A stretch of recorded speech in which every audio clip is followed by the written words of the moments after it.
This video is a part 2. You can find part 1 by clicking the first link in the description. Crisis on Infinite Earths has affected the future of the Arrowverse in these ways. Earth 90 Flash has died. Oliver Queen, aka Green Arrow, has died. Supergirl, the Flash, and Black Lightning's Earth have merged together to make one Earth called Earth Prime. This leads to the birth of a new multiverse, with other Earths featuring people like Stargirl, Doom Patrol, the Titans, and Green Lantern. Now getting back into the main show. Episode 10, The Flash is back in action with a sick new intro. There's a variety of old villains that have been resurrected because of Crisis, and it gets very, very emotional when Diggle gives Barry the mask that he gave to Oliver in Season 2 of Arrow. And McCulloch Tech returns as we meet the CEO, Joseph Carver. Then things get very real. Cisco emphasises to Nash Wells that Harry and Jesse from Earth 2, or at least the prior Earth 2, are now actually dead. Also implying that Jay Garrick is dead too. We then meet Dr. Kimio Hoshi, also known as Dr. Light, who's an assassin for an organisation named Black Hole. Dr. Light kills a man named Dr. Husk, who has inside knowledge of Black Hole. At the end of the episode, Cisco embarks on a life-changing adventure and for the first time trusts Nash Wells as he asks him to hold down the fort. Basically, to take care of Star Labs. Meanwhile, Barry is starting to see a lot of glitches in his powers. The episode ends with Iris investigating McCulloch Tech and she gets sucked into a mirror. In episode 11, Iris is seemingly safe, having not been pulled into the mirror. She goes home and makes good pancakes. Also, it's Valentine's Day and the villain of the week is Blacksmith. Blacksmith threatens to reveal Barry's identity to the world and therefore we must let her go. And Iris can suddenly speak fluent Italian, making Barry very suspicious. Barry and Iris argue, with Barry confronting her saying that she's acting very different. Iris then accuses Barry of not accepting that she's growing and become more of an independent person. We then get a face-off between Blacksmith and Goldface. They seem to be fighting over very personal issues, but end up falling back in love due to the chemicals in a flower. Nash begins to hallucinate and starts seeing Harry Wells from the old Earth 2. At the end of the episode, it's then revealed that Iris is actually stuck in the mirror dimension, and the person we see with Barry is a fake Iris. Episode 12, Iris meets Eva McCulloch, a scientist that's been trapped in the mirror dimension since the particle accelerator explosion 6 years ago. Meanwhile, the fake Iris is sneaking around Star Labs looking for the mirror gun, and Nash is still seeing Harry Wells inside his head. Moving on, Sue Dearborn is found, but she finds out that Ralph Dibny is the elongated man. She then tricks him into helping her steal a diamond that belongs to John Loring. Ultraviolet shows up and there's a three-way fight right before Sue escapes. At the end of the episode, Barry notices that Iris is looking for the mirror gun and confidently gives it to her, knowing that he can trust her. Camilla and Chester play a much bigger role in episode 13, kind of taking the place of Cisco and Caitlin. We see the return of Hartley Rathaway, aka the Pied Piper, who's evil again after what Barry did. Sherlock Wells shows up in Nash's head, and Allegra finds Nash's photo of them. Chester makes some tweaks to a Gideon earpiece that Barry has been developing. It ends up electrocuting him and his conscience is sent to none others than Gorilla Grodd. Grodd can remember everything from before and after Crisis. He and Barry must team up in a firestorm-like way to take down the gatekeeper, Solivar. Meanwhile, Iris and Eva try to escape the mirror world, but Eva shows Iris that every time she tries to leave the mirror world, she gets burned. But then, we see that Iris, or the fake Iris, actually has the same burns as Eva got when she tried to escape. Eva and Mirror Iris are connected. Episode 14, and a big one. The episode starts off with a crashing helicopter being saved by Kid Flash. Wally is now very zen and really in tune with the Speed Force, but he can sense that something is wrong. Wally says that he has seen multiple futures, all containing descendants of people with the Speed Force, containing people like his kids, and Nora, Barry's daughter. The big reveal is that during Crisis, Barry accidentally destroyed the Speed Force. The Speed Force, taking the form of Barry's mother Nora, dies in Barry's arms.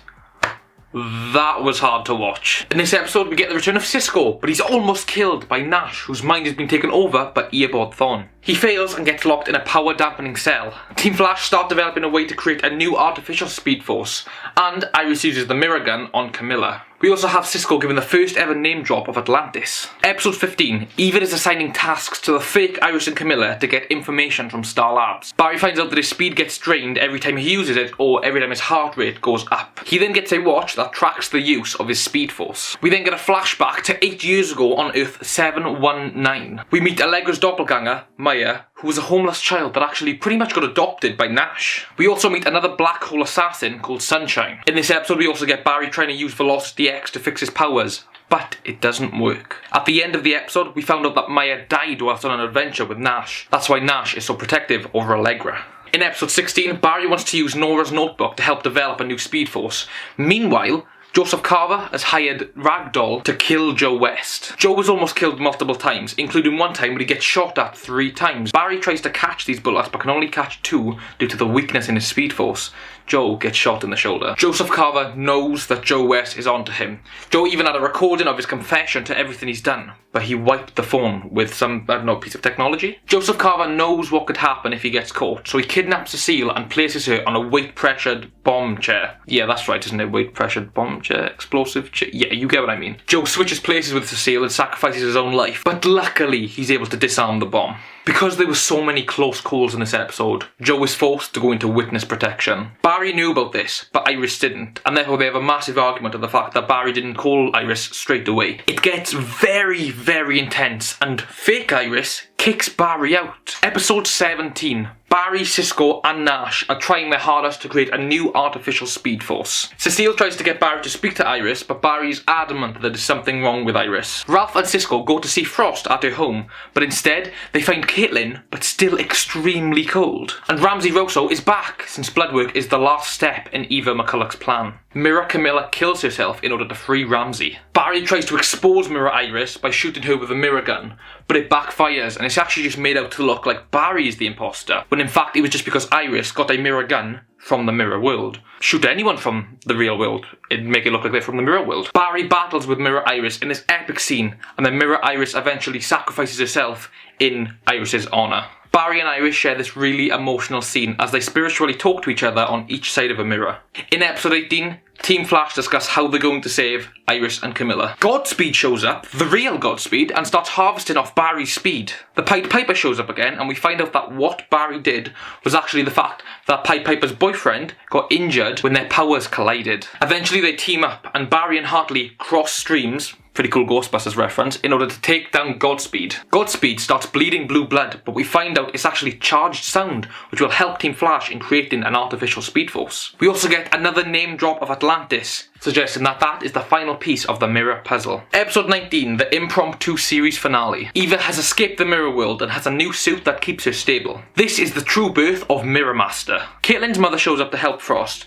This was their way of letting a pregnant Daniel Panabaker leave the show early before the initial few final episodes. We find out that Joseph Carver, Eva McCulloch's husband, was actually there the night of the particle accelerated explosion. He's seen what happened to Eva, but didn't try to help. There's a big and really cool comic book style fight scene. Eva tries to kill Joseph, but Barry tries to stop her. She ends up getting broken shards of a mirror and forcing them through Barry's shoulders in order to hit Joseph Carver. At the end of the episode, Eva speaks publicly after 6 years, accusing Sue Dearborn of the murder of her husband. Joe West returns, and what's left of Team Flash assemble to figure out how to save Iris and Camilla. Also, it now seems as if Iris has powers. This season ended 3 episodes early. Definitely not the ending they had planned, but they did leave us on a to be continued, and therefore we can only assume that the first few episodes of season 7 will be the finale to this season. The second half of the season is very, very strange, but in a post-Crisis world, it definitely makes more sense to the story. Crisis was amazing, but the only reason I haven't spoken about it more is because,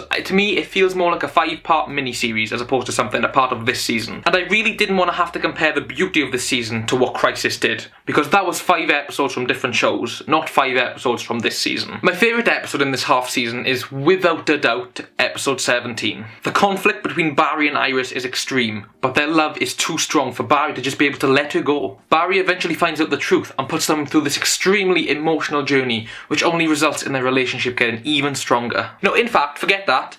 I'd say episode 17 is my favourite episode in this entire season. I felt so much for that episode, and to me, it doesn't compare to any other episodes in this season. So, is this the best season? Personally, for me, it's very hard to decide. Before this season, my ranking went like this. Season 4, Season 1, Season 2, Season 3, Season 5. From best to worst, that is my ranking. And honestly, I didn't have as much of a problem with Season 5 that other people did, but it just wasn't my favourite. Season 6, for me, definitely ties in with Season 4. I love Season 4, and to me the entire storyline with DeVoe was just flawless. I'm unable to decide, and that's the truth. To me, the ties between Season 6 and Season 4 are so close, it's unbelievable how much I love these 2 seasons. However, I do prefer the Season 6 suit. I adore the Season 4 suit, but for me the cowl is just too big. Like, the body to the suit looks amazing, but the cowl looks massive. If the cowl's a bit smaller, and maybe the suit wasn't as puffy, that'd definitely be my favourite suit. But the Season 6 suit is a lot cooler, it's a lot more flush. There's no big pieces like the head pieces.